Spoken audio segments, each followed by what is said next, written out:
Let's locate some elements using XPATH. Let's locate an element by tag. Right click on the welcome tab, click inspect element with Firebug, and you see that that element here is a link.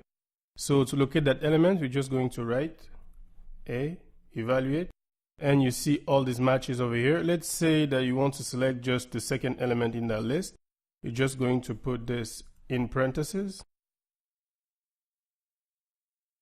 and then open close bracket. It's the second element. Evaluate, and you see that we have a match, and that match is the Vimeo icon over here.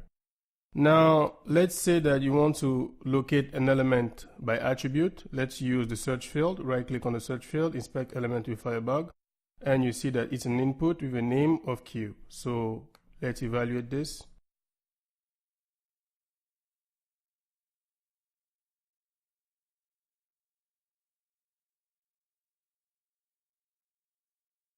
And you see that we have a match here, and the match is a search field. Good. Now let's locate an element by text. Let's locate the site title here.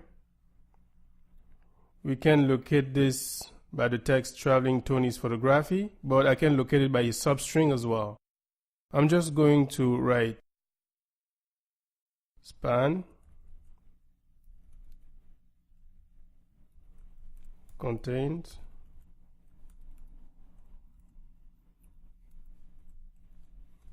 txt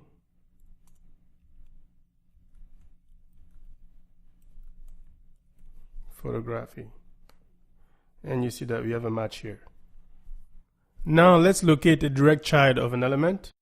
Click on the search submit button here, and you see that it is span under the element form. So let's just write this locator here, form, and then the element is span. Evaluate, and you see that we have a match here. So that's it. You can practice more on your own using the XPATH cheat sheets attached with this lecture.